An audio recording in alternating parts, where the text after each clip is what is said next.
আমরা লাস্ট সেশনে ৩টি ভিন্ন ভিন্ন অ্যাক্টিভিটি অনুশীলন করেছি, যেগুলো আমাদের সেলফ অ্যাওয়ারনেসের ৩টি দক্ষতা উন্নয়নে সাহায্য করবে। আমরা আশা করি আপনারা সকলে অ্যাক্টিভিটিগুলো প্র্যাকটিস করেছেন। আজকে আমরা স্বনিয়ন্ত্রণের অধীনে ৩টি ভিন্ন ভিন্ন স্পেসিফিক স্কিল নিয়ে কাজ করব। ১. ইমোশন নিয়ন্ত্রণ। ২. দেরিতে কোনো কিছু অর্জন। ৩. হতাশা সহ্য করা। চলুন স্বনিয়ন্ত্রণের প্রথম অ্যাক্টিভিটি ইমোশনাল স্বনিয়ন্ত্রণ নিয়ে কাজ শুরু করি। আজকের প্রথম অ্যাক্টিভিটি পাফি একটি ব্লোফিশ শুরু করছি। এই অ্যাক্টিভিটির মাধ্যমে নিজেকে শান্ত করার জন্য দীর্ঘশ্বাস নেওয়া শিখব। এই অ্যাক্টিভিটির জন্য কালার পেন্সিল বা ক্রায়ন প্রয়োজন। আমরা পাফি দ্য ব্লোফিশ এর একটা গল্প শুনব। আপনি কি জানেন ব্লোফিশ কি? এটা এমন একটা মাছ যেটা কোনো হুমকি দেখলে ফুলে ওঠে। একদিন পাফি বুঝতে পারল যখন সে দীর্ঘ শ্বাস নেয় তখন সে শান্ত হতে পারে। আমি গল্পটি পড়তে যাচ্ছি যখন আপনারা একা একা গল্পটি পড়ছেন।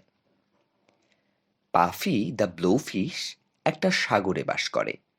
তার অনেক বন্ধু আছে এবং সে তাদের সাথে খেলতে পছন্দ করে। তবে একটা পর্যায়ে পাফি বেশ চিন্তিত হয়ে পড়ে।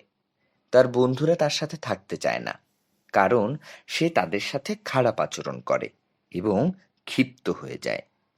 এমনকি মাঝে মাঝে সে তাদের আঘাত করে। কিন্তু পাফি একটা সমাধান পেয়ে যায়।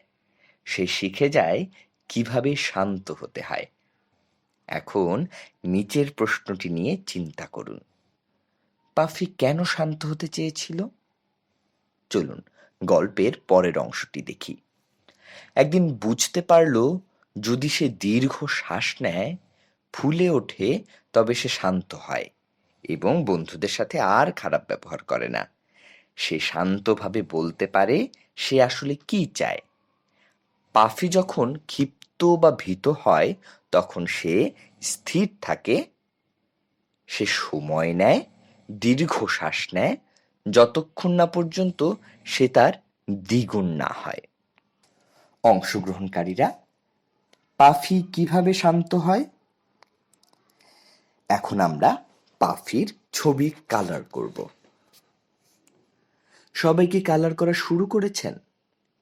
এখন সবাই দাঁড়িয়ে যাব যাতে পাফির কৌশলটি অনুশীলন করতে পারি। যখন আপনি কোনো কিছুর তীব্রতা অনুভব করে কিংবা রাগান্বিত হয়ে যান, তখন এটা আপনাকে শান্ত হতে সাহায্য করবে।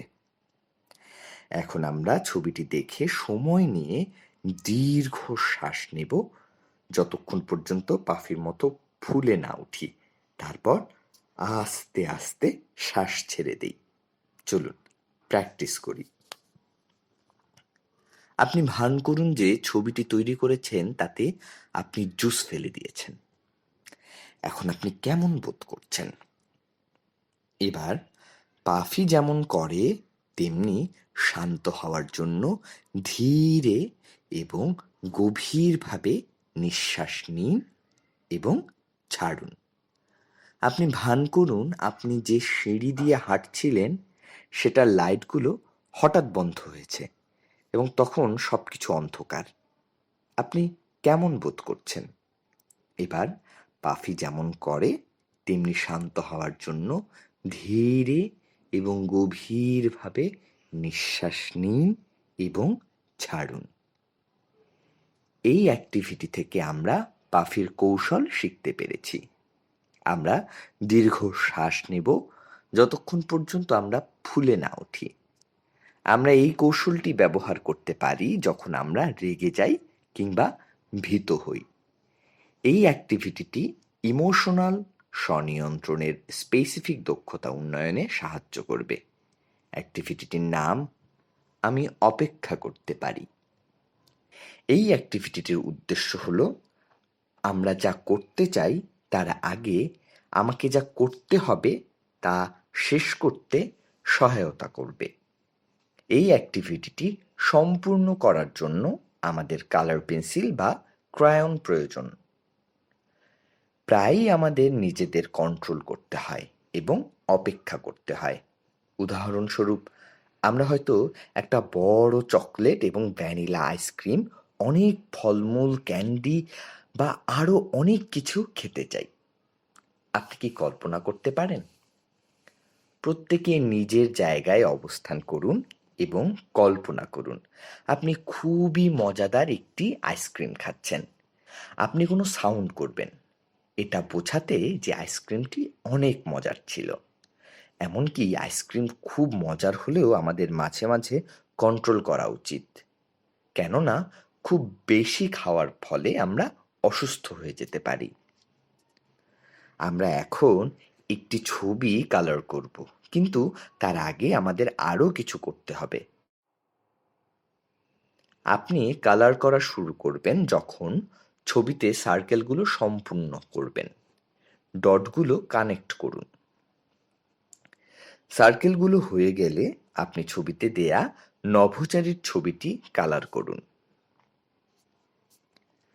আশা করি আপনার আঁকা শেষ হয়েছে। সার্কেল আউটলাইন মজার ছিল নাকি বেশি বিরক্তিকর ছিল? আপনি কি সার্কেল আউটলাইন করা বন্ধ করেছিলেন যাতে কালার করা শুরু করতে পারেন? আপনি যখন সার্কেল আউটলাইনের কাজটি করছিলেন তখন কি অনুভব করছিলেন? আপনি কি অনুভব করেছিলেন যখন সার্কেল আউটলাইন শেষ হয়েছিল এবং আপনি কালার করা শুরু করতে পেরেছিলেন? এই অ্যাক্টিভিটি থেকে আমরা বলতে পারি আপনি নিজেদের কন্ট্রোল করতে আপনাকে অন্যান্য কাজ করতে হয়েছে, যেমন আপনাকে সার্কেল আউটলাইন কাজটি করতে হচ্ছে। মাঝে মাঝে আমাদের কিছু করার তাগিদ থাকে, কিন্তু সে সময় আমাদের আবেগকে নিয়ন্ত্রণ করতে হয় যাতে আমরা পরবর্তীতে আরও ভালো কিছু করতে পারি। উদাহরণস্বরূপ, আমরা পছন্দ করি না এমন কাজ দ্রুত শেষ করতে পারি এবং পরবর্তীতে যে কাজগুলো করতে আমরা পছন্দ করি সেগুলোতে আমরা বেশি সময় ব্যয় করতে পারি। আপনি কি একটা অবস্থা চিন্তা করতে পারেন যেখানে এভাবে কাজ করা যেতে পারে? আমরা যেহেতু উপরের ২টি অ্যাক্টিভিটি করে ফেলেছি, তাই এখন আমরা তৃতীয় অ্যাক্টিভিটি করব। এই অ্যাক্টিভিটিটি ফ্রাস্ট্রেশন টলারেন্স স্পেসিফিক স্কিল নিয়ে, যা স্বনিয়ন্ত্রণের একটি দক্ষতা। এখানে আমরা কাজ করার সাহস বা প্রস্তুতি নিয়ে অনুশীলন করব। এই অ্যাক্টিভিটির মাধ্যমে অংশগ্রহণকারীরা ফ্রাস্ট্রেশন অবস্থাকে পরিবর্তন করতে শিখবে। আমরা যা করতে চাই তা সবসময় করতে পারি না।